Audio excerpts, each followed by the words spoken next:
Istri polisi di Makassar jadi tersangka usai viralkan kematian kakaknya. Berikut fakta yang terungkap.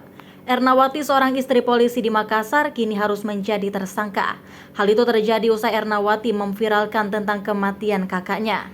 Bahkan Ernawati membuat tagar percuma lapor polisi.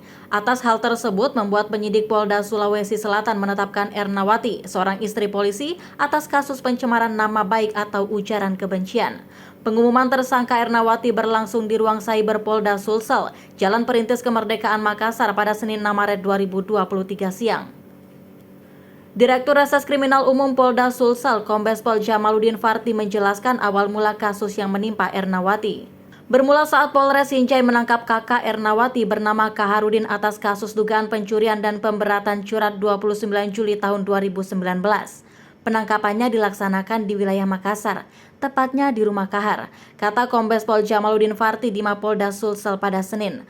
Menurutnya, saat ditangkap Kahar hendak dibawa ke kampung halamannya di Janeponto untuk pengembangan dan penunjukan barang bukti.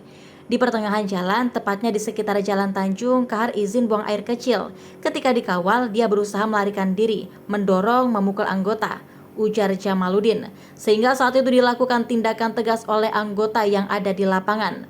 Penembakan peringatan 1-3 kemudian tidak dihiraukan. Dilakukanlah tindakan tegas terukur mengenai lutut sebelah kiri, ungkapnya. Setelah itu, Kahar dilarikan ke Rumah Sakit Bayangkara Polda Sulsel untuk mendapatkan perawatan. Setibanya di Bayangkara, Polda Sulsel dilakukan pemeriksaan oleh pihak dokter. Kahar lalu dinyatakan telah meninggal dunia. Bebernya, setelah Kahar meninggal dunia, kata Jamaluddin, saat itu akan dilakukan otopsi oleh polisi. Namun dari pihak keluarga, baik dari orang tuanya, istrinya, kakak dan saudara yang lain menolak. Termasuk Ernawati juga menolak untuk dilakukan otopsi, dan semuanya sudah bertanda tangan, jelas dia. Sehingga saat itu dilakukan pemakaman. Ini sudah tidak ada permasalahan lagi, itu pada Juli 2019, terang Jamaluddin. Terkait kasus tersebut, Ernawati membuat konten TikTok yang menyudutkan polisi atas kematian kakaknya Kaharudin. Bahkan Ernawati turut membuat tagar percuma lapor polisi hingga membuat viral kasus kematian sang kakak itu. Saudara Ernawati membuat kegiatan di media sosial TikTok pada bulan Juli 2022 di akunnya.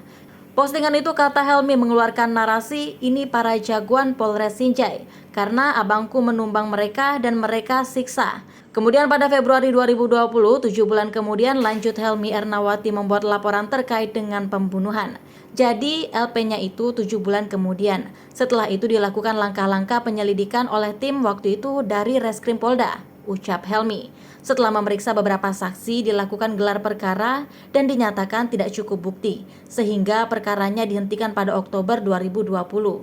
Ungkapnya lagi, Erna lalu memposting lagi 3 anggota polisi yang katanya membunuh dan memviralkan dengan percuma lapor polisi, beber dia. Hingga disusul beberapa postingan selanjutnya yang dianggap menyudutkan polisi. 18 Februari 2023, Ernawati masih memposting hal yang sama dengan narasi yang lebih mengarah ke ujaran kebencian terhadap polisi. Akibatnya, 3 polisi membuat laporan ke Krimsus, tutur dia. Atas dasar laporan itu, Krimsus pun melakukan penyelidikan dan penyidikan hingga akhirnya Ernawati ditetapkan tersangka dan ditangkap.